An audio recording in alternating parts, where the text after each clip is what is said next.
საღამო მშვიდობის უყურებთ კურიერს 6 საათზე თამთა გაზაშვილთან ერთად. ბუდაპეშტში საქართველოს-უნგრეთის მთავრობათა შორისი კომისიის სხდომა მიმდინარეობს, რის შემდეგაც ქვეყნების პრემიერ-მინისტრები მედიისთვის განცხადებებს გააკეთებენ. კომისიის სხდომამდე გაიმართა ირაკლი კობახიძის და ვიქტორ ორბანის პირისპირ შეხვედრა. პარალელურად მიმდინარეობდა ორმხრივ ფორმატში მოლაპარაკებები მინისტრთა კაბინეტის წევრებს შორის. დელეგაცია უნგრეთში დღეს ჩავიდა დახვედრის ოფიციალური ცერემონია პრემიერ-მინისტრის სასახლეში გაიმართა. კეთი ზანთარაია გვერდდება ბუდაპეშტიდან მეტი ინფორმაციით. საქართველოს პრემიერ-მინისტრის ოფიციალური ვიზიტი ბუდაპეშტში უკვე დაიწყო. ცოტა ხნის წინ კარმელიტა სასახლეში ოფიციალური დახვედრის ცერემონია გაიმართა. ირაკლი კობახიძეს ვიქტორ ორბანმა პირადად უმასპინძლა. შესრულდა ორი სახელმწიფოს ჰიმნი. ამის შემდეგ კი უკვე მოხდა კომუნიკაცია როგორც ორი ქვეყნის ლიდერს შორის, ასევე მინისტრთა კაბინეტის წევრებს შორის. ამ ყველაფრის დასრულების შემდეგ ირაკლი კობახიძემ და უნგრეთის პრემიერ-მინისტრმა გადაინაცვლეს პირისპირ შეხვედრის ფორმატში. ამ წუთებში იმართება ეს შეხვედრა. მისი დასრულების შემდეგ კი უნდა გადაინაცვლონ მხარეებმა უნგრეთისა და საქართველოს მთავრობათა შორისი კომისიის სხდომაზე. ამ კომისიის დასრულების შემდეგ კი მედია ველოდებით, რომ გაიმართება საქართველოს პრემიერ-მინისტრისა და უნგრეთის პრემიერის პრესკონფერენცია. უნგრეთთან განსაკუთრებული სტრატეგიული თანამშრომლობა გაგვაჩნია, რომლის ფარგლებში ჩვენ გვაქვს ასევე სპეციალური ფორმატი, ეს არის მთავრობათშორისი სამიტი, რომელიც გაიმართა საქართველოში და ახლა ჩვენ განმეორებით სამიტს ვატარებთ ბუდაპეშტში. ამ სამიტის ფარგლებში ფაქტიურად თანამშრომლობის ყველა მიმართულებით ჩვენ კონკრეტული შეთანხმებების მიღწევას გეგმავთ. ჩვენ გვაქვს ორმხრივი თანამშრომლობის სხვადასხვა ფორმატი და შეთანხმებები, რომელიც ამ სამიტიდან გამომდინარეობს, არსებობს განათლების, კულტურის, ეკონომიკური თანამშრომლობის სხვადასხვა მიმართულებით. სექტორული თანამშრომლობა, სხვადასხვა უწყებებს შორის გამოცდილების გაზიარება და სამომავლო კავშირები. ეს ის მთავარი საკითხებია, რომელზეც ყურადღება მახვილდება პირისპირ შეხვედრების დროს, რომელსაც მართავენ საქართველოს მთავრობის წევრები მათ უნგრელ კოლეგებთან. დღეს გააფორმდა არაერთი ურთიერთთანამშრომლობის მემორანდუმი, მაგალითად სოფლის მეურნეობის სამინისტრმა და სპორტის მინისტრმა გააფორმეს მსგავსი დოკუმენტი. მათ უნგრელ კოლეგასთან ასევე შეხვედრა გაიმართა კულტურის მინისტრებს შორის.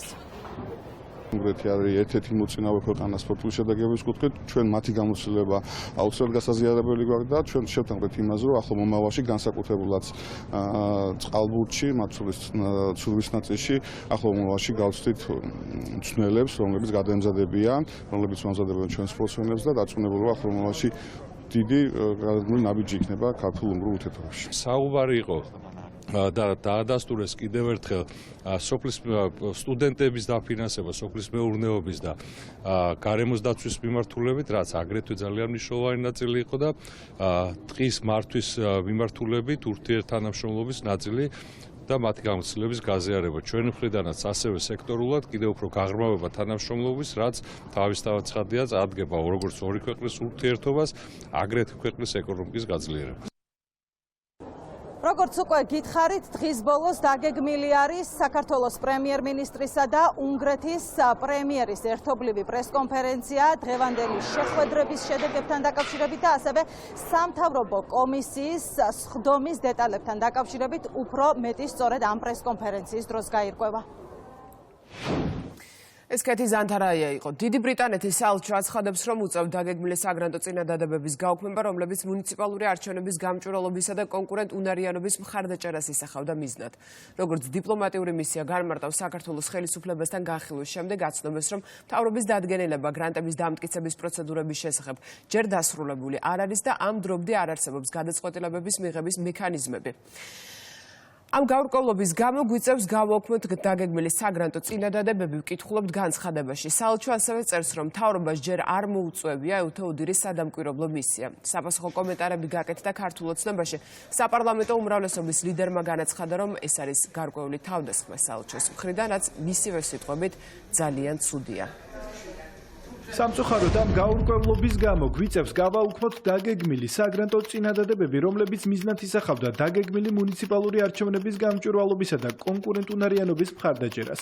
ვწუხართ, რომ საქართველოში ბოლო მუნიციპალური არჩევნებისგან განსხვავებით მთავრობას ჯერ არ მოუწევია ეუთო ოდრის სადამკვირვებლო მისია და ასევე არ ხდება მოქალაქეთა მხრიდან არჩევნების მონიტორინგისთვის აუცილებელი საქმიანობის ხელშეწყობა.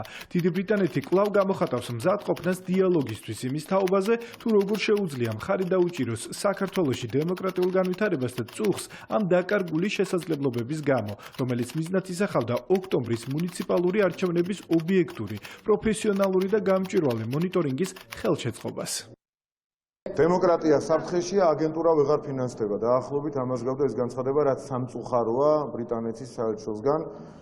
არის წესი, რომელსაც ადგენს ქვეყანა, ამ წესებს ძალიან მალე დავადგენდა, თქვენ იცით რომ მიმდინარე პროცესია, ზუსტად რომ იცი რომ რამდენიმე დღეში შესაბამისი ნორმა იქნება, რომელიც მიხედვით მიმართავ. და ეხლა და შეგიძლია მიიღო თანხმობა და დღეს ამბობ რომ აი ეს საშინელება ხდება, ეს არის ძალიან ცუდი რამ, რაც შეუძლია ბრიტანეთის თუ სხვა ნებისმიერ საელჩოს გაკეთოს. ძალიან მალე იქნება შესაბამისი ნორმა უკვე ძალაში შესული და ვიმოქმედოთ საქართველოს ტერიტორიაზე ბრიტანელი იქნება, ქართველი თუ სხვა ერის წარმომადგენელი და სხვა ქვეყნის მოქალაქე იმ კანონის შესაბამისად, რომლის მიხედვითაც გრანტზე იქნება მთავრობის თანხმობა საჭირო. როდესაც იციან, რომ ასეთი თანხმობა იქნება იმ შემთხვევაში, თუ კეთილშობილური მიზნებისთვის დაიხარჯება ეს თანხა, წინასწარ რაღაცების პრევენცია ცოტა არ იყოს შემაშფოთებელია, თუმცა დიდადაც არ გვაშფოთებს. ძალიან სამწუხაროა, რომ ჩვენ ბოლო წლებში ვიხილეთ ის მავნე პრაქტიკა, რაც ვიხილეთ, ეგრეთ წოდებული სამოქალაქო საზოგადოების განვითარების ფარდის უკან რეალურად ხდება პოლიტიკური აქტივიზმის დაფინანსება საქართველოში და ის რეალურად არაკანონიერი საქმიანობა, რაც უკავშირდება პოლიტიკური პარტიების დაფინანსებას და პოლიტიკის დაფინანსებას ზოგადად საზღვარგარეთიდან. ეს არ არის მიღებული არსად, ეს არ არის ნორმალური არც ერთ ქვეყანაში, როდესაც უცხო ქვეყნები აფინანსებენ სხვა ქვეყნის პოლიტიკას და რა თქმა უნდა ის რეაქცია, რა რეაქციაც ჰქონდა საქართველოს ხელისუფლებას, არის სრულიად ლეგიტიმური და ყველა პარტნიორი ამას უნდა მოეკიდოს გაგებით, პატივისცემით, ვინაიდან ჩვენ უპირისპირდებით არა სამართლიან დამოკიდებულებას და არა წესებზე დაფუძნებულ ურთიერთობას, რაც უკავშირდება უცხო ქვეყნებიდან ქართული პოლიტიკის დაფინანსებას. პარლამენტი ახალ ინიციატივაზე მუშაობას იწყებს, რომელიც დანაშაულის შედეგად მიყენებული ქონებრივი ზიანის ანაზღაურებას გულისხმობს. პროექტის მიხედვით დაზარალებულს, რომელსაც დანაშაულის შედეგად ქონებრივი ზიანი მიადგა, შესაძლებლობა ექნება გამარტივებული წარმოების გზით მოითხოვოს მსჯავრდებულისგან მისი ანაზღაურება. მოთხოვნის უზრუნველყოფის მიზნით კი მსჯავრდებულის ქონებას ყადაღა დაედება. ამავე პროექტით, იმ შემთხვევაში თუ დანაშაულის ჩამდეს გასხვისებული ექნება დაზარალებულის ქონება ახლო ნათესავზე და ამ ნათესავებს ექნება დაუსაბუთებელი ქონება, ეს პირები პასუხისგებაში მიეცემიან. ეს ინიციატივა უფრო ზუსტად ეხება ეკონომიკური, ფინანსური დანაშაულის და დანაშაულების ჩამდენ პირებს. არის გაწერილი კონკრეტული ეკონომიკური, ფინანსური დანაშაულები, რომელთა ჩადენის შემთხვევაში მარტივდება დაზარალებულისათვის ზიანის ანაზღაურების მიზნით მსჯავრდებულის და მისი ოჯახის წევრების, ასევე დაკავშირებული პირებისაგან ქონების ამოღება, მატერიალური რესურსების ამოღება. ეს თუ ხანგრძლივ და სხვა პროცედურას მოითხოვდა, მათ შორის სამოქალაქო დავას ცალკე, რომელიც წლები გრძელდებოდა, ეს ახლა იქნება გამარტივებული. პროკურორი მიმართავს სასამართლოს და სასამართლოს შეუძლია გარკვეული ვადით შეუზღუდოს პირს ქვეყნის დატოვება. როდესაც ბრალდებული ჩაიდეს ეკონომიკურ და ფინანსურ დანაშაულს, გამარტივდა დაზარალებულისათვის ზიანის ანაზღაურება, რომელსაც სისხლის სამართლებრივი უზრუნველყოფის მიზნით ესრულება უზრუნველყოფს თავის მხრივ და მეორე, ვიდრე ზიანს არ ანაზღაურებს, ქვეყანას ვერ დატოვებს და ამისი უზრუნველყოფის საშუალება თავის მხრივ იქნება სამაჯური. აქედან გამომდინარე, ჩვენ ამით პრევენციას ვახდენთ იმ მიდგომის, როდესაც დამნაშავე ამბობს კიდევ უფრო რომ გავამართლოთ, რომ აი დავждები ახლა მე 2 წელი, 3 წელი, 5 წელი, 7 წელი და ამ თქვათ 1 მილიონს, რომელიც მივაყენე დაუშვათ პირობითად, რა თქმა უნდა, დაზარალებულს, შევირჩენ, ან ჩემ მეგობარზე გავაფორმებ, ან დედაჩემზე, მამაჩემზე, ბიძაშვილზე და ასე შემდეგ და ეს მაინც შემრჩება. ეს იქნება ამ ცვლილებით გამორიცხული. ახალ ინიციატივასთან დაკავშირებით მედიამ საპარლამენტო უმრავლესობის ლიდერს დაუსვა კითხვა, ხომ არ გახდა აღნიშნული საკანონმდებლო პროექტის საფუძველი გიორგი ბაჩიაშვილის საქმე. როგორც მამუკამ დინარაძემ განაცხადა, ახალი კანონი შეეხება მათ შორის გიორგი ბაჩიაშვილს და პირებს, ვინც მსგავსი შინაარსის დანაშაულთან არის დაკავშირებული. მე შემიძლია დაგიდასტუროთ, რომ დიახ, მათ შორის, ოღონდ. დიახ, მათ შორის, როდესაც ბაჩიაშვილი თუ სხვა ბრალდებულები საუბრობენ და არის მოლოდინი იმასთან დაკავშირებით, ასეთი ინფორმაცია თუ გონივრული მოლოდინი, ახლა მე ვერცერთს ვერ დაგიდასტურებთ, მაგრამ არის ასეთი მოლოდინი მათი მხრიდან, მე ჩავიდებ დანაშაულს და ასეთი დანაშაულის შედეგად რამდენიმე წლიანი ციხის მოხდის შემდეგ მე შემრჩება ძალიან დიდი ფული. ერთ-ერთი ინსპირატორი ამ თემისა, დიახ, შეიძლება ბაჩიაშვილიც იყოს, მაგრამ სხვა უამრავი მათ შორის, საერთოდ კანონები ასე იცვლება. როდესაც ხედავს კანონმდებელი გამოწვევას, კონკრეტულ кейსებზე დაყრდნობით, რომ ერთმა ადამიანმა შეიძლება ძალიან დიდი ზიანი მიაყენოს მეორე ადამიანს და ამის შემდეგ შეიძლება მას კონდეს მოლოდინი, რომ მე დავждები ციხის რამდენიმე წლით და შემდეგ დავუსხლტები მართლმსაჯულებას, ისე წავალ და ბედნიერად სადღაც ვიცხოვრებ, ამის საშუალება უნდა მოუსპო და ჩვენ ამის საშუალებას პოტენციური დამნაშავე ამ შემთხვევაში პოტენციური განაჩენთან მიმართებაში უდანაშაულობის პრეზუმპციიდან გამომდინარე, როდესაც ის გახდება მსჯავრდებული ან დამნაშავე საბოლოოდ იქნება აღიარებული კონკრეტულ დანაშაულში, ბაჩიაშვილი იქნება თუ სხვა მსგავსი ყველა დანაშაულის ჩამდენი პირი ვერ შეძლებს ასე მარტივად დაუწყდეს სახელმწიფოს და მართლმსაჯულებას, ვიდრე დაზარალებულ ზიანს არ ანაზღაურებს. თუმცა აქვე შემიძლია დაგიდასტუროთ, რომ არც მხოლოდ ბაჩიაშვილის სახება, ეს არის ზოგადი მიდგომა ასეთ кейსებთან დაკავშირებით, რომელი кейსებიდან გამომდინარეც კანონმდებელმა რელევანტურად ამ кейსებისა შესაბამისად ადეკვატურად უნდა იმოქმედოს. ოპოზიცია ბრიუსელში შეხვედრებს იწყებს ბელგიაში კოალიცია ძლიერი საქართველოს ნაციონალური მოძრაობის და სტრატეგია აღმაშენებლის ლიდერები გაემგზავრნენ. როგორც ოპოზიციურ პარტიებში აცხადებენ, შეხვდებენ ევროკომისიის და ევროპული საბჭოს ლიდერებს. ყურადღებას გაამახვილებენ ქართული ოცნების ლიდერების წინააღმდეგ სანქციების გამკაცრების აუცილებლობაზე. ვიზიტის შესახებ შეფასებები გააკეთა მართულ გუნდში ქართული ოცნება ოპოზიციის მხრიდან ქვეყნის ინტერესების საწინააღმდეგო ქმედებებზე საუბრობს. უფრო გავს დაბარებას ბრიუსელში ახალი ინსტრუქციების მისაღებად ბიუროკრატიისგან, თუ როგორ უნდა იმოქმედონ მათ შემდგომში. ეს არის კოორდინირებული მოქმედება, რასაც ჩვენ ხედავთ ოპოზიცია თუ პოლიტიკური აქტივისტების მხრიდან და დიდი ალბათობით ისინი მიიღებენ ახალ ინსტრუქციებს, რომლის მიხედვითაც დაგეგმავენ ახლო მომავალში სხვადასხვა ქმედებებს. საქართველოს ხელისუფლება ამას უპირისპირებს საქმეს, რეალურად ჩვენ მუშაობთ იმ მიმართულებით, რომ საქართველოში იყოს შესაძლებლობა სტაბილური განვითარების, ქვეყანა განვითარდეს ეკონომიკურად და ჩვენს მოქალაქეებს ჰქონდეთ უკეთესი შესაძლებლობები იმისათვის, რომ საქართველოში იცხოვრონ. ეს არის ის, რასაც უპირისპირებს ოპოზიციის აქტივიზმს საქართველოს ხელისუფლება და ასე გავაგრძელებთ მუშაობას. არსებობს ძალიან ბევრი პოლიტიკური საკითხი, რომელიც განიხილება ჩვენი ასე ვთქვათ წარმომადგენლების ვიზიტების დროს, თუნდაც უვიზო მიმოსვლის შეწყვეტა, ეს არის ის ქმედება, რომელიც აისახება თითოეულ საქართველოს მოქალაქეზე, ანუ ჩვენ ყოველთვის ვუპრობოდით იმ ზომებს, რომელიც იქნებოდა მიმართული კონკრეტულად იმ ადამიანების წინააღმდეგ, რომლებიც ძირს უთხრიან ჩვენი ქვეყნის დასავლურ ინტეგრაციას. გვაქვს პასუხისმგებლობა, რომ საქართველოს კონსტიტუციური არჩევანი, ჩვენი მოსახლეობის უმრავლესობის არჩევანი დავიცვათ, ამ არჩევნის განხორციელებისთვის ვიმუშაოთ და საქართველოს ხელისუფლების მხრიდან იზოლაციის პირობებში მთლიანი უგულებელყოფილი არ დატოვოს ჩვენი ევროპული გზა. ამიტომ ჩემი კოლეგები ახლა ბრიუსელში არიან იმისთვის, რომ ემუშაონ ბრიუსელში ადგილზე ინსტიტუციებს, რომლებიც პასუხისმგებლები არიან იმაზე, რომ საქართველო დარჩეს ევროკავშირის რადარებზე. მისანი მუდმივად არის ერთი და იგივე, ეს არის საბოტაჟი. ხო, თქვენ გახსოვთ, ჯერ კიდევ როცა განიხილებოდა საქართველოს ვიზა ლიბერალიზაციის საკითხი, მაშინდელი პერიოდიდან უკვე აქტიურად აწარმოებდნენ საბოტაჟს ოპოზიციის წარმომადგენლები. ამის შემდეგ საბოტაჟი გაგრძელდა განსაკუთრებით გასული 4 წლის განმავლობაში, როდესაც განიხილებოდა კანდიდატის სტატუსის საკითხი, როდესაც განიხილებოდა მოლაპარაკებების გახსნის საკითხი. ეს არის ჩვეულებრივი აგენტურა, რომელიც არის მუდმივად საბოტაჟით დაკავებული.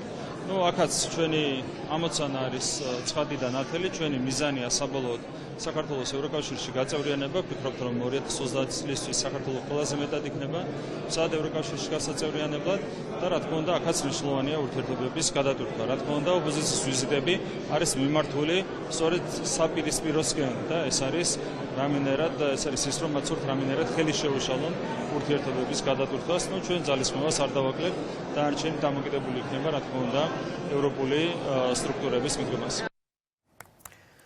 ქართულმა ოცნებამ მედიასა და სოციალურ ქსელებში შეურაცხყოფელი განცხადებების გამო შინაგან საქმეთა სამინისტროს მიმართა უწყებამ საჩივარი სასამართლოში უკვე შეიტანა. ადმინისტრაციული საქმის წარმოება 173 მუხლის საფუძველზე დაიწყო, რაც პოლიტიკური თანამდებობის პირის შეურაცხყოფას, ლანძღვაგინებას, გადაკიდებას ან მის მიმართ სხვაგვარი შეურაცხყოფელი ქმედების განხორციელებას გულისხმობს. უმრავლესობის წევრების განცხადებით მიზანი აგრესიული რიტორიკის თავიდან აცილებაა. საჩივარს, რომელიც შევიდა ფრაქციის სახელით, რომელიც ეხება კონკრეტულად სოციალურ ქსელში იმ ბულინგის, ზიზღის და უბრალოდ ენით აუღწერელ სიძულვილის და შეურაცხყოფის ენას, რომლითაც ეს ექსტრემისტული ჯგუფები, ამ უსამშობლოების მიერ დაფინანსებული და მათი პატრონების მიერ დაფინანსებული ჯგუფები თავაზობენ ჩვენ საზოგადოებას. უმნიშვნელოვანესია, რომ კანონმა იკანონოს ჩვენს ქვეყანაში და ყველა ამ ექსტრემისტულმა ჯგუფებმა ამ უსამშობლოთა გაერთიანება მათმა პატრონებმა იცოდნენ, რომ რეალურად აქვს სახელმწიფოსთან ღირსეულ და თავმოყარი სახელმწიფოსთან საქმე და ეს მათი ბინძური სცენარები აქ ვერ იმუშავებს. თანამგრძნობ ყოველ ადამიანს საჯარო პირს, იმიტომ რომ მეც საჯარო პირი ვარ, რომელიც შეიძლება ქუჩაში შეურაცხყოფის მსხვერპლი გახდეს. იმიტომ რომ არ მიმაჩნია სწორად და ცივილიზებულად ეს ფორმა ურთიერთობის. ოღონდ ხო შეიძლება რომ აი ეს კრისტალიზება ასე გავაკეთოთ, რომ აიც რა მარიამ ლაშხი რო ბავშვებთან ერთად ჭამს, იმას საერთოდ არაფერი არ უნდა უთხრა. ოღონდ 350 კაც სახიძვლები აქვს რომ დამტროლი. ამ ადამიანებს ხო შეიძლება რომ იგივენაირად უთხრათ, რომ აგერ ვსჯით იმ ხალხს, ვინც შენეს გაგიკეთა. სიძულვილის კამპანიას, რომელიც არის სამწუხაროდ დაფინანსებული ქვეყნის ფარგლებს გარედან, უმეტეს შემთხვევაში ერთადერთი მიზანი აქვს, ეს არის საზოგადოების დაყოფა, ეს არის მის პოლიტიკური საქმიანობიდან გამომდინარე კონკრეტული თანამდებობის პირებისთვის დისკომფორტის შექმნა, რომ მან აღარ გააგრძელოს ის პოლიტიკური მწამსი, რითაც აქამდე მოქმედებდა და შესაბამისად ეს არის პირდაპირი სურვილი, რომ პროცესები, რომელიც საზოგადოებაში ვითარდება, ჯანსაღი პროცესები, მას ხელი შეეშალოს. ამიტომაც ეს სიძულვილის კამპანია, რომელიც ამგვარად არის ქართული და არის თავსმოხვეული, მას წერტილი უნდა დაესვას სამართლებრივ სახელმწიფოში მოქმედებს კანონი, ამიტომაც იყო სწორედ უმრავლესობის მხრიდან შეტანილი შინაგან საქმეთა სამინისტროში საჩივარი. ასეა ყველა დემოკრატიულ სამართლებრივ სახელმწიფოში, სადაც მოქმედებს კანონი, სწორედ კანონის ენით უნდა პასუხი გაეცეს, რა თქმა უნდა, ყველა მოძალადეს. პარლამენტში დროებითი საგამოძიებო კომისიის მორიგის ხდომა გაიმართა. დღეს მთავარი საკითხები იყო 2008 წლის აგვისტოს ომი, 2009 წელს მუხროვანის ამბოხის სახელით ცნობილი სისხლის სამართლის საქმე და 2019 წელს სოფელ ჩორჩანაში საგუშაგოს გახსნის შედეგად განვითარებული მოვლენები. დეპუტატების წინაშე კობა კობალაძე და ჩორჩანას მკვიდრი ილგუჯა ხარაზიშვილი წარდგნენ. ქონდა წარდგენილი ბრალი იმაზე, რომ მე მოვახდინე ორგანიზება შეიარაღებული არაფორმალური შემადგენლობის მობილიზების, ქონდა დაგეგმილი ქვეყნის სტრატეგიული ობიექტების დაკავების. მოდულის შენობაში, ანუ შინაგან საქმეთა სამინისტროს ერთ-ერთ ყველაზე ჯოჯოხეთურ ინსტიტუტად ითვლებოდა მოდულის შენობა, იქ რომ მიგიყვანეს, იქ გაიგეთ პირველად სხვებისგან, რომ თურმე რა გაქვთ ჩადენილი. სწორად გაიგეთ. მერთია მოწამე სიმართლეს ბრძანებთ, იმიტომ რომ არ ვიცოდი. ჩატარებული სპეცოპერაციის შედეგად კრიალაშვილი გიორგი დაიღუპა, დახვრიტეს, ოთანაძე კობა და ამირიძე ლევანი ფაქტობრივად მოკლეს, დახვრიტეს. ეს იყო ის შემადგენლობა, რომელიც პირველად სამსხვერპლოზე გამოიტანეს, უკვე რომლებიც უნდა დაღუპულიყვნენ. არაფერი არ იყო არც დაუმორჩილებლობის ნიშნების მახასიათებელი და არც ამბოხის ნიშნების მახასიათებელი, უბრალოდ ოფიცრები საუბრობდნენ ერთად, ამათმა შეფუთეს ის, რომ რაღაცა წინააღმდეგობა არის. და სახელმწიფომ ქუდი მოირგო იმის, რომ მუხროვანში იყო აჯანყების მცდელობა და მათ ეს მცდელობა ჩაახშეს. ჩვენებმა რომ საგუშაგო გააკეთეს, იმის მერე ამათ მაშინ მოიწიეს კილომეტრ ნახევარი, ეს მდინარეც გადმოლახეს და მანამდე ამ ტყით სარგებლობდით სოფელი. შეშა იქიდან გამოგვქონდა. ჯონჯოლზე დავდიოდით. კი ბატონო, პირუტყვი დაგხვანდა. ახლა ვერანაირად ვეღარ შევდივართ იქ. ყველანაირი აკრძალულია. ერთსა ისიც კი უთხრეს წყევს, რომ რუსმა სალდატმა რომ 200 მეტრზე არ მომიახუტო თუ გესვიო. თქვენ თვლით, რომ ეს ტერიტორიები დღეისათვის დაკარგულია. იქ ჩვენ ვერანაირად ვერ შევდივართ. ადრე შედიოდით. პარლამენტის თავმჯდომარემ სახელმწიფო აუდიტის სამსახურის თანამშრომლებს ახალი ხელმძღვანელი გიორგი გაბიტაშვილი წარუდგინა. სპიკერმა მის პროფესიულ გამოცდილებაზე ისაუბრა. პარლამენტმა ყოფილი გენერალური პროკურორი გენერალური აუდიტორის თანამდებობაზე დღეს აირჩია. კენჭისყრამდე გიორგი გაბიტაშვილს საფინანსო საბიუჯეტო კომიტეტის ხდომაზე მოუსმინეს. ვიღებ ვალდებულებას დავიცვა და კიდევ უფრო გავაძლიერო სახელმწიფო აუდიტის სამსახურის ძირითადი პრინციპები: ობიექტურობა, დამოუკიდებლობა, საჯაროობა და პროფესიონალიზმი. მნიშვნელოვანია კიდევ უფრო გაძლიერდეს და გაღრმავდეს პარლამენტსა და სახელმწიფო აუდიტის სამსახურს შორის ურთიერთობები. უნდა აღინიშნოს, რომ აუდიტის სამსახური ამზადებს მაღალ პროფესიულ დასკვნებს. დღეს ამ სამსახურის მუშაობა და პროგრესი საერთაშორისო ორგანიზაციების მხრიდან ფასდება მაღალი შეფასებით.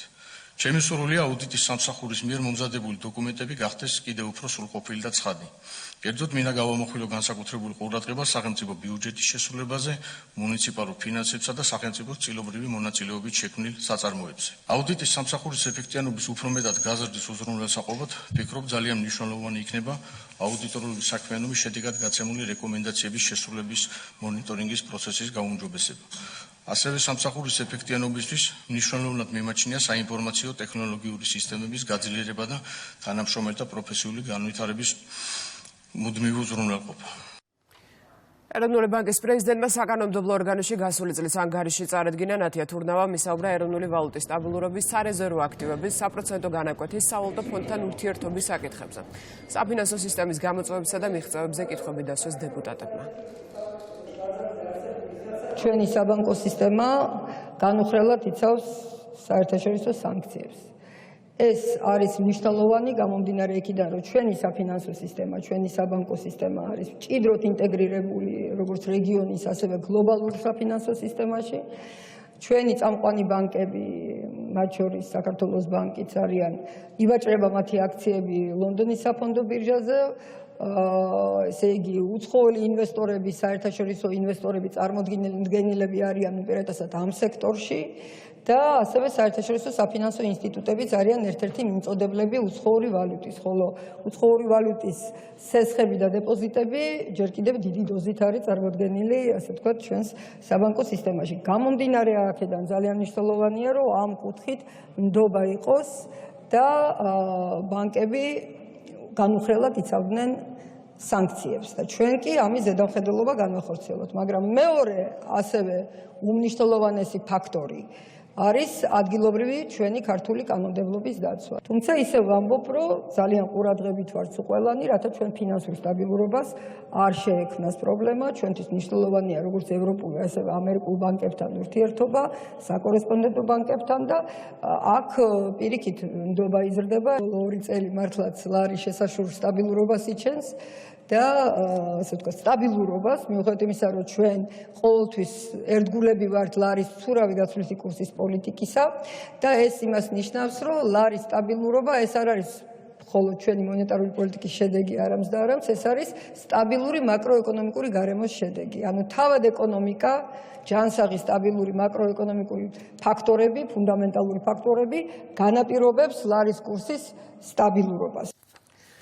ნაციონალური მოძრაობის თავმჯდომარის მეუღლე კოტე იოსელიანი მაგისტრატი მოსამართლის წინაშე გამოიკითხა საქმე ეხება თინა ბოგუჩავას განცხადებას. პოლიტიკოსმა თქვა, რომ მის მეუღლეს კოტე იოსელიანს სახლთან ჩაუსაფრდნენ, გაიტაცეს და იძულებით ჩააწერინეს ვიდეო მიმართვა, სადაც ის ბოდიშს უხდის უტა ივანიშვილს რამდენიმე წლის წინ გაკეთებული განცხადების გამო.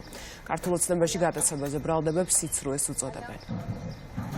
გამოძიებას ჰქონდა კონკრეტული შეკითხვები, არსებობს ყველა ინდიკაცია, მიწოდებულია ყველა ინფორმაცია, არსებობს ყველანაირი გარემოება იმისათვის, რომ გამოძიება რაც შეიძლება სწრაფად დასრულდეს. ამ შეკითხვებზე გავეცი პასუხი, რა გეცვა, რომელ საათზე, საწახვედი, რამდენი ხანი, ანუ ჩვეულებრივი შეკითხვები, რაც ნებისმიერ ადამიანს გაუჩნდებოდა და განსაკუთრებით გამომძიებელს. კორტიკოიდოსელიანი ჩვენ გვახსოვს იმ განცხადებიდან, როდესაც თქვა, რომ ჩადება ზოგადად იარაღისა ნარკოტიკის ძველი ამბავია, იესო ქრისტესაც 12-30 ვერცხლით ჩაუდეს და ამიტომ დაატყვევეს და ჯვარზე გააკრეს. აი ამის მერე იგი დაიკარგა საინფორმაციო ველიდან და დღეს გამოჩნდა აი ამ მოთხრობით, რომელსაც რასაკვირველია გამოძიება ჭირდება, მაგრამ საფუძველშივე აქვს სერიოზული განცდა, რომ ეს არის ის ზღაპარი, რასაც სამწუხაროდ იგონებენ ხშირ შემთხვევაში, მაშინ როდესაც პოლიტიკურ ბრძოლის ველზე არიან გამოსულები. სასამართლოში საპროტესტო აქციების დროს დაკავებული ზვიად ცეცხლაძის და კიდევ 7 პირის მორიგის ხდომა იმართება. დღეს პროკურატურის მოწმეებს კითხავენ. ჩვენება უკვე მისცეს მერის თანამშრომელმა და ერთ-ერთმა გამომძიებელმა. დაკავებულებიდან 3 ჯგუფური ძალადობის ორგანიზებას 5 კი მონაწილეობას ედავებიან. ჩატარებული მაქვს რიგი საგამოძიებო მოქმედებები, როგორც არის მათ შორის ვიდეოს დათვალიერება, ექსპერტიზის დანიშვნა, დაკავება პირადი ჩხრეკა. რა ნახეთ, დაინახეთ. ეს მე ჩატარებულ საგამოძიებო მოქმედების დროს. ვიდეო ფაილში ჩანს რუსთაველის გამზირი, კერძოდ ცისფერი გალერეის და მერიოდის მიმდებარე ტერიტორია, სადაც ჩანს ბრალდებული მიმინოშვილი, ასევე პოლიციის კორდონი, ჩანს აქციის მონაწილეები და ერთ-ერთი მონაწილე პირი, წარმოდგენილი ბრალდებული მიმინოშვილი ახორციელებს ქვის გასროლას პოლიციის კორდონის მიმართულებით. ქვების ორი ქვის გასროლას პოლიციის კორდონის მიმართულებით. დათვალიერების ოფისში მითითებულია, რომ ირაკლი მიმინოშვილი სავარაუდოდ სპეცრაზმელების მიმართულებით ისვრის ქვას. სპეცრაზმელები ჩანს ირაკლი მიმინოშვილის კადრში? კი ბატონო. ჩანს? იმ ვიდეოზე თქვენ რაც დაათვალიერეთ. მე მაინტერესებს ან თქვენს უფლებამოსილებებში შედის თუ არა ის, რომ მაგალითად ტელეფონი ჭყალებში გაჩხიბოთ, რა შეამოწმოთ ფაილები და ასე შემდეგ. არის რიგი საგამოძიებო მოქმედებები, სადაც შესაძლებელია ვითხოვო ტელეფონის გახსნა. დანიელა ძალადობის პოლიციის განყოფილებაში 38 წლის კაცის გონების დაკარგვის და შემდეგ კლინიკაში გარდაცვალების ფაქტზე გამოძიება დაწყებულია. მომხდარ სპეციალური საგამოძიებო სამსახური იკვლევს გამოძიების საფუძველი შინაგან საქმეთა სამინისტროს მიმართვა გახდა. ბრიფინგი გამართა შინაგან საქმეთა მინისტრის მოადგილემ ალექსანდრე დარახველიძის განმარტებით, ერთ-ერთ რესტორანთან მომხდარი დაპირისპირების შემდეგ დაიწყო საგამოძიებო მოქმედებები. პოლიციის განყოფილებაში გამოკითხვაზე მისული პირი შეუძლოდ გახდა სამართალდამცველებმა სამედიცინო დახმარება გამოიძახეს და მამაკაცი კლინიკაში გადაიყვანეს. თუმცა ის 2 დღეში გარდაიცვალა. ალექსანდრე დარახველიძე მოუწოდებს მედიას არ გავრცელონ არასწორი ინფორმაცია. ჩხუბი თბილისის ერთ-ერთ რესტორანში 7 ივნისს მოხდა. საგამოძიებო მოქმედების ჩატარების მიზნით დანიელა ძალადების სამმართველოს შენობაში ყოფი აპლ დროის მოკლე პერიოდში გახდა შეუძლოდ და გონება დაკარგა. სამართალდამცველებმა სასწრაფო სამედიცინო დახმარება დაუყოვნებლივ გამოიძახეს და მოხდა მისი სტაციონარში გადაყვანა. პოლიციამ მომხდარი ფაქტის შესახებ ინფორმაცია მყისიერად მიაწოდა სპეციალურ საგამოძიებო სამსახურს. სამედიცინო დაწესებულებაში მოთავსებიდან 2 დღეში აპლ სამწუხაროდ გარდაიცვალა. აქვე დამატებით გაცნობებთ, რომ პოლიციამ ჩატარებული გამოძიების შედეგად ჯგუფური ძალადობის ბრალდებით 3 პირი უკვე დააკავა. მათ აღკვეთი ღონისძიების სახით სასამართლოს მიერ შეფარდებული აქვთ პატიმრობა. გამოძიების მიერ დანიშნულია ყველა შესაბამისი ექსპერტიზა და საგამოძიებო ორგანო ფაქტზე გამოძიებას აგრძელებს. მოუწოდებთ საქმესთან შემხებლობაში მყოფ პირებსა და მედია საშუალების წარმომადგენლებს თავი შეიკავონ იმგვარი ინფორმაციის გავრცელებისგან, რომელიც ხელს შეუსლის გამოძიებას ობიექტურობის დადგენაში. სამპირი დაკავა შინაგან საქმეთა სამინისტრომ ნარკოდანაშაულის ბრალდებით მათი პირადი და საცხოვრებელი პირების შხრიკის შედეგად ასევე მითითებული ადგილიდან ამოღებულია განსაკუთრებით დიდი ოდენობით სხვადასხვა სახის ნარკოტიკი. დანაშაული 20 წლამდე ან უვადო პატიმრობას ითვალისწინებს. მარტულში მდინარეში ჩავარდნილი ბავშვი მაშველებმა იპოვეს და ნაპირზე უვნებლად გამოიყვანეს. წარმატებით დასრულდა 7 საათიანი ოპერაცია, რომელშიც 50-მდე მეხანძრე მაშველი და მკვიდრ თავთა ჯგუფი მონაწილეობდა. ბავშვი მეგობრებთან ერთად იყო, როდესაც მდინარე ცხენისწყლის დინებამ გაიტაცა. სოციალურ ქსელში გავრცელებული ეს ვიდეო დანიელ თოფურიას გადარჩენის პირველ წუთებს ასახავს. მაშველებმა 5 წლის ბიჭისთვის სიცოცხლის შენარჩუნება და მდინარე ცხენისწყლიდან უვნებლად გამოყვანა შეძლეს. საგანგებო სიტუაციების მართვის სამსახურში შეტყობინება მცირეწლოვნის გაუჩინარების შესახებ საღამოს 8 საათზე შევიდა. სწრაფი რეაგირების ჯგუფები იმერეთიდან სამეგრელოში ძებნაშველის ოპერაციაში ერთვებიან. 7 საათიანი სამძებრო ოპერაცია წარმატებით დასრულდა. კურიერი დღეს იმ მაშველებს ესაუბრა, ვინც დანიელ თოფურიას სამძებრო სამუშაოებში იყვნენ ჩართულები. საბა სვანიძე ერთ-ერთია იმ 50 მაშველს შორის, რომელმაც დანიელ თოფურია ნაპირზე უვნებლად გამოიყვანა. თვალიერების დროს აღმოვაჩინეთ პატარა ბავშვი კუნძულის ნაპირზე. იყო იცდა უბრალოდ უემოციოდ, გაშეშებული, შეშინებული. ჩვენთვისაც თავიდან ხა რა თქმა უნდა იყო გააკვირვება და თან ძალიან დიდი სიხარული, იმიტომ რომ ეხა მაშველისთვის მე მგონი ეხანზე მაშველის ყველაზე დიდი ბედნიერებაა, როცა გადაარჩენ ადამიანს და მით უმეტეს ესეთ პატარას. სანამ სულათი არ მანახესო, ჩემი შულწოცხალი იყო, მე არ მჯეროდა. 5 წლის დანიელი სახლიდან საღამოს 8 საათზე გაუჩინარდა. მეგობართან ერთად ველოსიპედით მდინარე ცხენისწყალზე წავიდა. რა დროსაც ნაპირზე ფეხი დაუწდა და მდინარის დინებამ გაიტაცა. პირველი ის თქვა, რომ წყალში გავსრიალდიო, ფეხი ჩამსრიალდა და ჩავარდიო. ხო და მერეო არაფერი არ მახსოვსო, ერთადერთი მახსოვსო, რომ ჯოხი ვნახეო რაღაც ტოტი ხის მორი, იმას დაეყრდნო. იმ ადამიანს დიდი მადლობა, ვინც ჩემი შვილი ნახა. იპოვა და მახარა ეს სიხარული. დიდი მადლობა ყველას გმირებს. მართლა გმირები არიან სამაშველოვანი, მართლა გმირი. მცირეწლოვნის სამძებრო სამუშაოებში მაშველებთან ერთად ადგილობრივებიც იყვნენ ჩართულები. დინარის კუნძულზე ჩარჩენილი დანიელი სწორედ ერთ-ერთმა თანასოფლელმა შეამჩნია. ადგილობრივ მაცხოვრებლებმა იპოვენ აქედან სადღაც 400 მეტროში, 350-400 მეტროში. აი პირდაპირ, ის დღეს მოჩანს. პირველი დახმარება გაუკეთა გაუწია მაშველებმა. საგანგებო სიტუაციების მართვის სამსახურის თანამშრომლები და მღვინთავები სპეციალური საშუალებების გამოყენებით მარტვილის რაიონის სოფელ ქვემო ხუნცკში მთელი ღამის განმავლობაში მუშაობდნენ. მცირეწლოვანი მდინარეში ჩავარდნის ადგილიდან 500 მეტრის მოშორებით იპოვეს. ძებნაშველის ღონისძიების ფარგლებში ადგილზე მოხდა ტერიტორიის მდინარე ცხენისწყლის ორივე ნაპირის დათვალიერება და ასევე კუნძულების და დათვალიერების დროს ერთ-ერთ კუნძულზე შემთხვევის ადგილიდან დაახლოებით 500 მეტრში ნაპოვნი იქნა კონტაქტურ მდგომარეობაში, რომელიც მეხანძრე მაშველებმა გამოიყვანეს უვნებლად უსაფრთხო ადგილს. 5 წლის დანიელ თოფურიას უკვე გაეწია პირველადი სამედიცინო დახმარება. მის სიცოცხლეს და ჯანმრთელობას საფრთხე არ ემუქრება. არის კურიერი 6 საათზე რეკლამის შემდეგ კვლავ პირდაპირ ეთერში ვართ. დამსაქმებელი აღარ დაჯარიმდება თუ საშემოსავლო დეკლარაციას დააკორექტირებს და შესაბამის საპენსიო შენატანს დაგეგმილ ვადებში სრულად ჩარიცხავს. საკანონმდებლო პაკეტი პარლამენტმა მოამზადა. დღეს არსებული რედაქციის საშემოსავლო დეკლარაციის დაზუსტება 500 ლარიან ჯარიმას იწვევს. ინიციატორები კანონპროექტის დაჩქარებული წესით განხილვას ითხოვენ. საკანონმდებლო ცვლილება პირველ რიგში მოაწესრიგებს თვითონ უშუალოდ ბუღალტრის საქმიანობას, გააუმჯობესებს აი ამ სამუშაო გარემოს. ახალი საკანონმდებლო ცვლილების მიხედვით წარდგენილი დეკლარაციის შესწორების შემთხვევისას დამსაქმებელი აღარ დაჯარიმდება. ცვლილება ბუღალტერებს ეხებათ, რომლებიც ამბობენ, რომ ინიციატივა მათ საქმიანობას მნიშვნელოვნად გააუმჯობესებს. აქამდე მოქმედი რედაქციით საშემოსავლო დეკლარაციის შესწორება 500 ლარიან ჯარიმას ითვალისწინებდა. თუ მეტობით დავაზუსტებდით, რა თქმა უნდა, იწვევდა დაჯარიმებას 500 ლარის ოდენობით. რაც თავისთავად ხადია არ იყო ასეთი გაჯერებული და კარგი მექანიზმი მუშაობისათვის. შესაბამისად, რა თქმა უნდა, ბუღალტერთა კავშირის წევრები, ბუღალტრებისაგან წარმოვიდა ეს მოთხოვნა, რომ გამხდარიყო შესაძლებელი აი ამ კონკრეტული პოზიციის ცვლილება კანონში.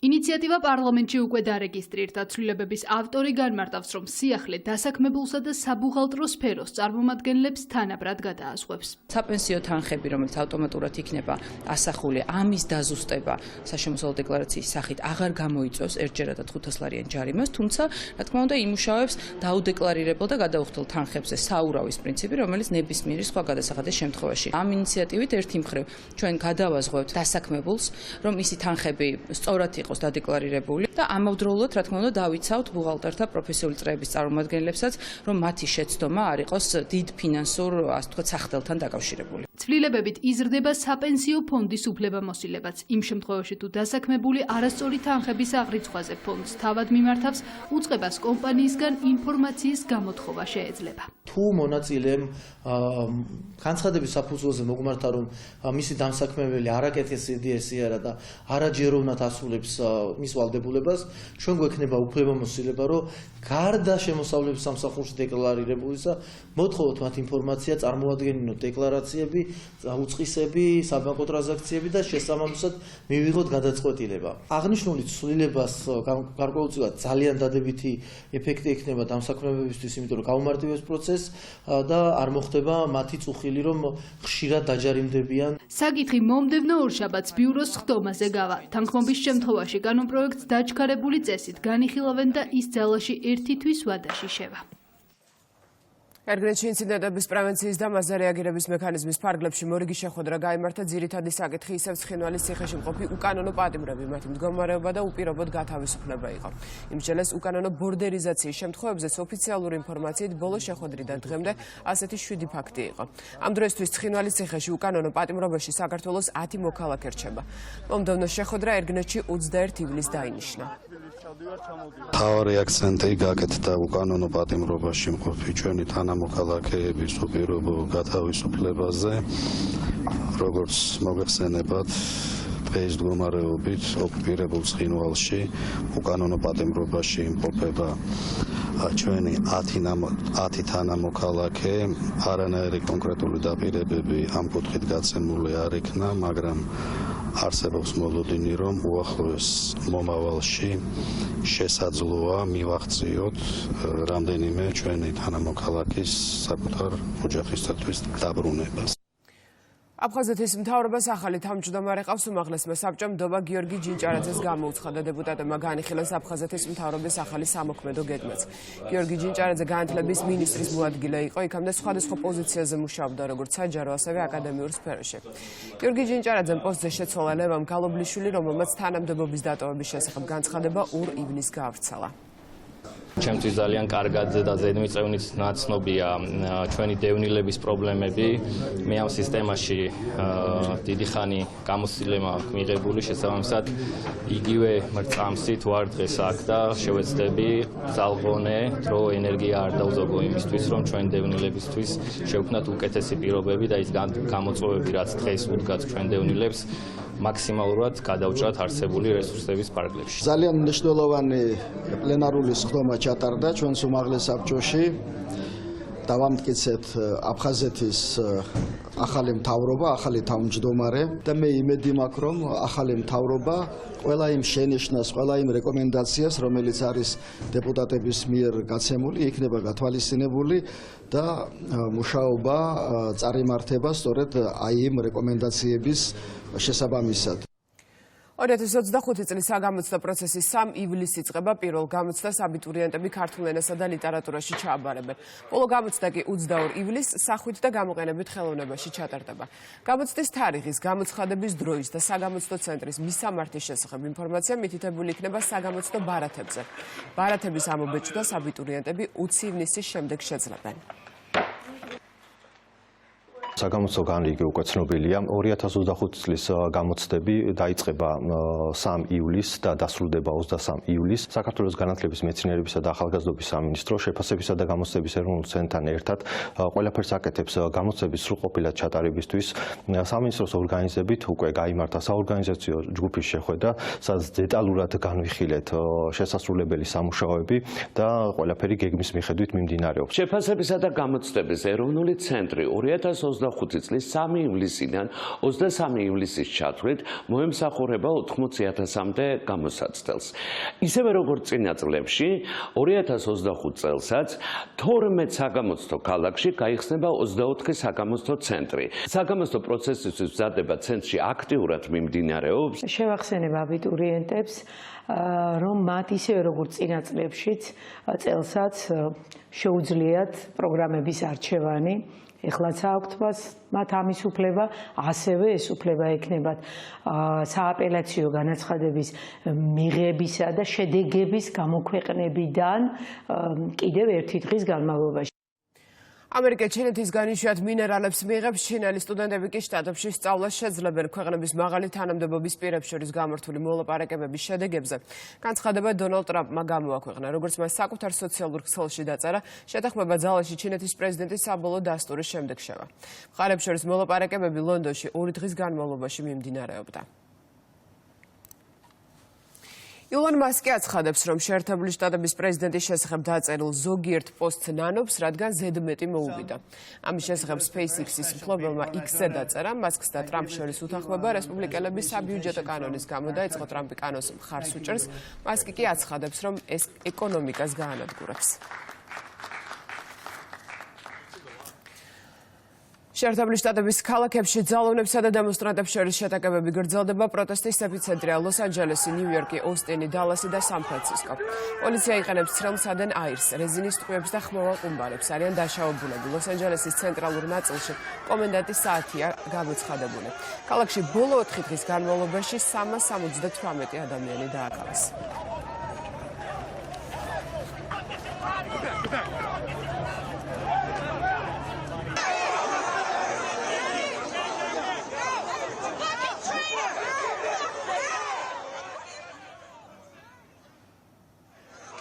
თანამდებობიდან გადადგა ლატვიის ცენტრალური საარჩევნო კომისიის თავმჯდომარე გადაწყვეტილების შესახებ კრისტინა საულიტემ სეიმში დეპუტატებთან შეხვედრაზე განაცხადა. სხდომაზე მუნიციპალური არჩევნების დროს დაფიქსირებულ ხარვეზებს განიხილავდნენ.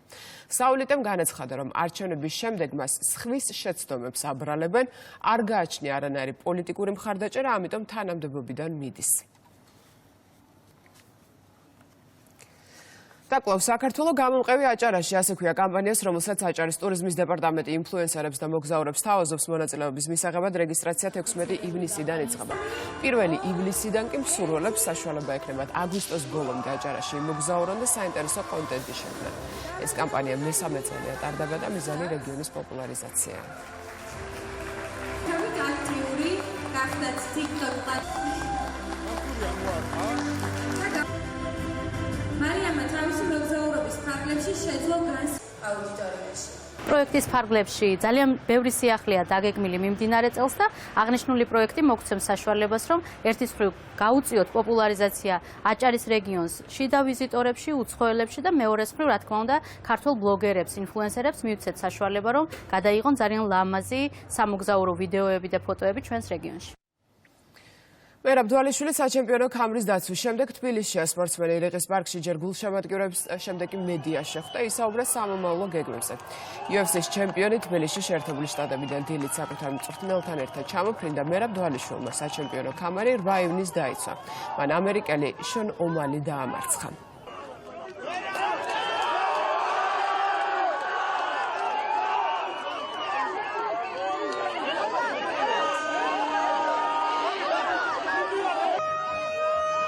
ჩემთვის თავარი мотиваცია არის ჩვენი ქვეყნის წარმოჩენა და ერთი აგურის დადგმა ჩვენი ქვეყნის პოპულარიზაციისთვის რა. ასაც ვაკეთებ თელი ჩემი შეგდებული ცხოვრება, რავი, ამერიკაში ჩასვლიდან, თუნდაც პირად საუბრებში თუ სადაც არცი მომეცემოდა, ყველგან ხაზს უსმევდი საქართველოს ჩვენ ქვეყანაზე უსმევდი ხაზს და იმას ვაკეთებ, დღეს არაფერი არ შეცვლა არჩევნებში და რაც ვიყავი 13 წლის წინ უნდა ჩავედი, იგივეა ეხლაც. ძალიან გაგვახარა მერაბის ასე ვთქვათ საფირმო და საკულტო ის არის რა ნიშანი ხო და ვიფიქრე რომ მეთქი მეც ვექნებოდა. მიხარია მისი ყოველი წარმატება და ვიცი მიულოცავ და უკეთესობას ვისურვებთ. საქართველოს წარმოადგენს როგორც საჭირო, როგორც შეგვეფერება და მაგარი კაცია, იმიტომ ვართ ყველა აქ ოჯახით.